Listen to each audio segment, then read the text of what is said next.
Okay, so we'll now move to the approval of statement of accounts committee meeting. Item number 1, apologies for absence.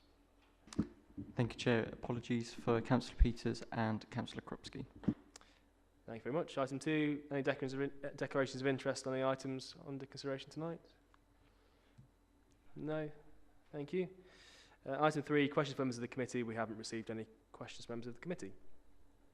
Item 4, post-audit statement of accounts 23-24, and we're going back to Dan for this. Thank you, Chair. In accordance with the accounts and audit regulations, the statutory annual accounts for 2023-24 are presented in the papers for this meeting at item 4. The accounts and audit regulations require that the council formally approve the accounts each year. This function has been delegated to the audit approval of statement of accounts committee.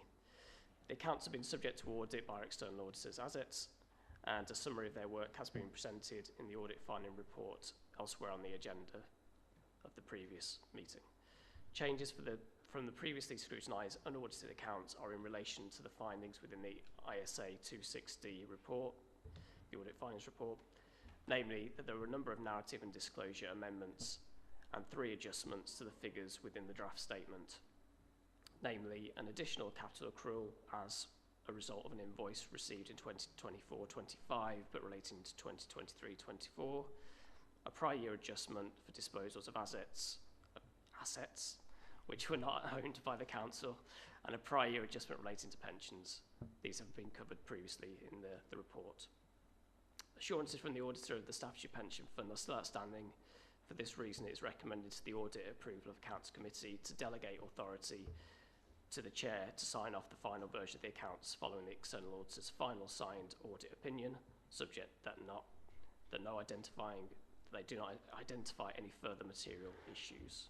Any questions? Thanks very much, Dan. Any questions? No? Okay, great. So in that case, once we've got the assurances, I'll sign those when they're ready. And that closes the meeting. Thanks everybody for their time. And yeah, next meeting February the 6th.